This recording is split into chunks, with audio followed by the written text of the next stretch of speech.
Sasa mimi ningekuwa wewe beginner ambaye ndo naingia kwenye biashara, na pia nina mtaji mdogo sana ambao kimsingi kama nikisema nikapange frame, maana yake pesa nyingi inaishia huko.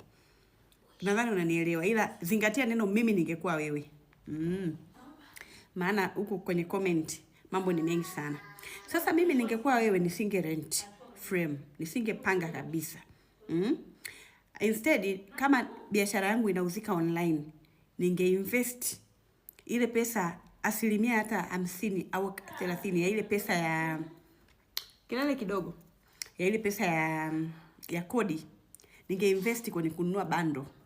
Unaweza ukanishangaa sana. Ningeinvest kwenye kununua bando na kuboresha biashara yangu mtandaoni.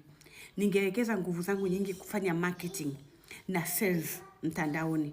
Ningetengeneza display nzuri nyumbani ambapo naishi, nikaweka vitu vyangu vikawa vinaonekana pale. Ningetumia muda wangu online kama ambavyo ningekuwa niko dukani nauza. Kama ambavyo ningekuwa kwenye dukani kwangu mahali popote nauza, ndipo ambapo ningekuwa natumia muda wangu kutangaza biashara yangu online nikiwa nyumbani. Na baadaye ningefanikiwa kupata mtaji ambao ungeniwezesha kwenda kupanga frame. Lakini hii nasema mimi ningekuwa wewe, zingatia hilo neno, ningekuwa wewe. Sijasema kwamba ufanye.